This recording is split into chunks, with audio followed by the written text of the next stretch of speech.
কোন স্বামীর আগে যদি কোনো বিবি মারা যায় রে, ওই বিবির কবরের পাশে দাঁড়াইয়া যদি কোনো স্বামীর চোখ দিয়ে কয়েকটা ফোঁটা পানি ফালায়, আর যদি আল্লাহর দরবারে দুটো হাত তুলে বলে, মালিক মালিক ও, আমার এই বিবিটা ছিল পৃথিবীর শ্রেষ্ঠ বিবি, আজকে আমাকে একা রেখে চলে গেছে, তোমার হাতে তুলে দিলাম, তা কি তুমি জান্নাত বরাদ্দ দাও? আমার নবীজি জানিয়ে দিয়েছে, ওই স্বামী যদি দোয়া করে স্ত্রীর জান্নাত বরাদ্দ হয়, তার সুখ কেউ কেড়ে নিতে পারে না। বন্ধুরে আমার, আমি বলতেছিলাম, মা বোনরা, স্বামী কাছে না থাকলে, যাদের স্বামী বিদেশে আছে, আপনারা সুন্দর করে সাজগোজ করার প্রয়োজন নেই, স্বামীর জন্য অপেক্ষা করুন, স্বামী আপনার প্রিয় স্বামী কাছে ফিরে আসবে। আল্লাহর হাবিব বলেছেন, নির্জনে যখন বেগানা একটা পুরুষ এবং একটা নারী থাকবে, মনে রাখবেন থার্ড পারসন থাকবে শয়তান। কথা কি আপনারা বোঝেন?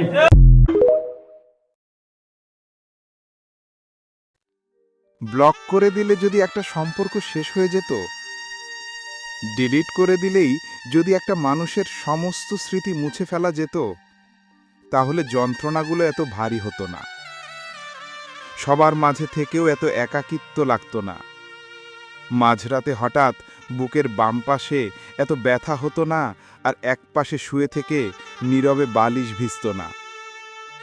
ভুলে যাওয়ার সাধ্য নেই, ফিরে পাওয়ার মতো ভাগ্যও নেই, তবু অপেক্ষায় আছি, মাঝপথে যদি আবারও দেখা হয়। একটা কথা মনে রেখো প্রিয়, কারো প্রতি একবার ভালোবাসা জন্মানে সেই ভালোবাসার কখনো পরিসমাপ্তি হতে পারে না। যদি ভালোবাসার পরিসমাপ্তি হতো, তাহলে সম্রাট শাহজাহান একটা মৃত মানুষের জন্য তাজমহল বানাতো না জানরে। থেকে যাও না, এত করে বলছি, কেন বুঝছো না তুমি? কোথাও না কোথাও তো তুমি থেকেই যাবে, রয়ে যাবে কারো মায়ার বাঁধনে। থেকে যাও না আমারই কাছে, আমি যে অসম্ভব ভালোবাসি তোমাকে প্রিয়। চোখ বন্ধ করলেই তোমার মুখটা ভেসে ওঠে মনে, মনে হয় তুমি ঠিক আমার চোখের সামনে দাঁড়িয়ে আছো, কিন্তু চোখ খুললেই বাস্তবতার কঠিন দুয়ালটা সামনে এসে দাঁড়ায়।